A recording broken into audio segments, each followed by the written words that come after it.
ബഹിരാകാശത്ത് ഇന്ത്യയുടെ വിരാട രൂപം കാണിക്കുന്നു എന്ന് തന്നെ നമുക്ക് പറയേണ്ടി വരും.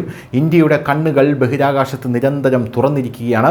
ബാഹുബലി റോക്കറ്റ് ഉപയോഗിച്ച് ഇസ്രോ തങ്ങളുടെ ഏറ്റവും ശക്തമായിട്ടുള്ള ഉപഗ്രഹമാണ് കഴിഞ്ഞ ദിവസം ബഹിരാകാശത്തേക്ക് വിക്ഷേപിച്ചത്. എന്താണ് ഈ ഉപഗ്രഹത്തിൻ്റെ പ്രത്യേകതകൾ എന്ന് നോക്കാം. ഇന്ത്യയുടെ ബഹിരാകാശ ശക്തി വീണ്ടും ലോകത്തെ അമ്പരപ്പിക്കുകയാണ്.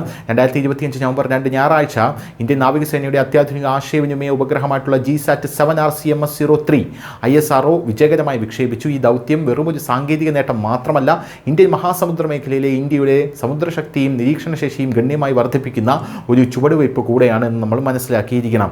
ബാഹുബലി റോക്കറ്റ് ഉപയോഗിച്ചാണ് ഇത് വിക്ഷേപിച്ചത് എന്നുള്ളതാണ്. ഏകദേശം 4410 കിലോഗ്രാം ഭാരമുള്ള ഈ ഉപഗ്രഹം ഇന്ത്യയിലെ ഇതുവരെയുള്ളതിൽ വച്ച് ഏറ്റവും ഭാരമേറിയിട്ടുള്ള ആശയവിനിമയ ഉപഗ്രഹമാണ്.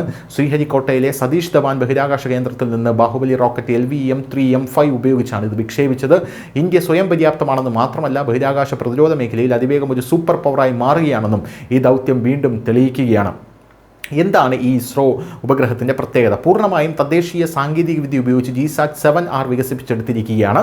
നാവിക കപ്പലുകൾ, അന്തർവാഹിനികൾ, വിമാനങ്ങൾ, കമാൻഡ് സെൻ്ററുകൾ എന്നിവയെ സുരക്ഷിതവും തത്സമയമായിട്ടുള്ള ഒരു ശൃംഖലയിൽ ഇത് ബന്ധിപ്പിക്കും. സമുദ്രത്തിൽ എവിടെയും വിന്യസിച്ചിരിക്കുന്ന ഇന്ത്യൻ നാവികസേനയ്ക്ക് വിവരങ്ങളും ഓർഡറുകളും വേഗത്തിൽ ഇത് നൽകും എന്നുള്ളതാണ് ഇതിൻ്റെ മറ്റൊരു പ്രത്യേകത.